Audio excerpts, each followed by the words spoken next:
president's announcement of last night, I think when it comes to the history of diplomacy in the Middle East, is one of the biggest wastes of a significant tool that could have helped promoting peace, and instead of that is creating unrest. France is unfortunately becoming a destabilizing agent in the Middle East because of I don't know what is behind it, but the need for them to make statements that are, more show than anything else. Allowing in more humanitarian aid to Gaza. In the West Bank, or Judea Samaria as we call it, more than 85% of the Palestinians believe that Israel has no right to exist. That needs to change. You want to create an environment of peace? Change that. Help the Palestinian Authority to change that. Force them to change that. And that, when I am saying that President Macron has wasted a huge diplomatic ammunition, that he could have done that. He could have forced the Palestinian Authority to actually reform itself, not only speak of a need for reform. Because what he said is that, yes, there is a need for reform, and he received a very nice letter signed by Mahmoud Abbas, one of many letters that he has signed, saying, yes, we will reform eventually, which is meaningless. Meaningless. He could have forced them to reform and then say, I will recognize once they have changed their ways. Instead of that, he did exactly the opposite. A year and a half. A year and a half. I must say that after the steps taken by the president,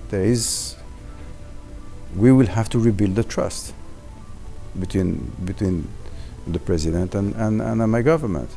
Because, when a friend does not take into consideration your needs, your very basic defense needs, and only make statements about it, but does not really take into consideration, that makes you think about what is really the basic of this friendship. And I'm guessing that my government will have to think about that future relationship. You have here a president that made a decision without a government, without speaking to the different parties, without speaking to the parliament. And it is perceived in Israel as a hostile decision.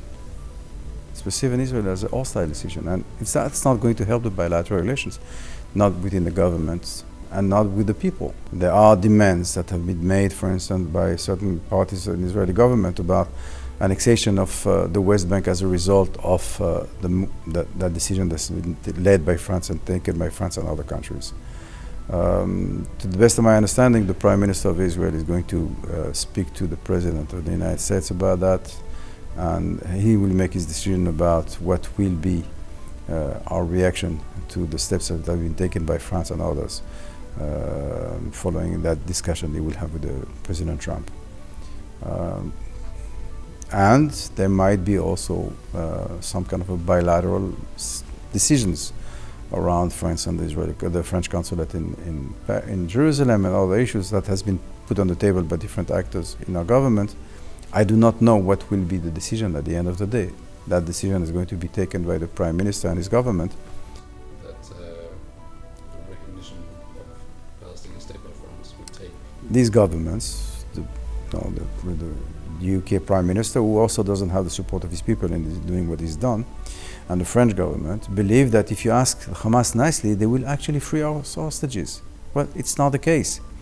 This is an inhuman organization that has been taken his own population hostage for years already.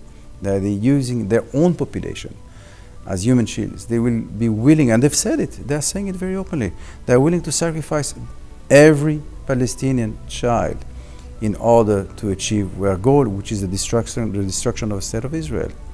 So can anyone think seriously that by asking nicely this organization, this terrorist organization, you will actually achieve the end of the war?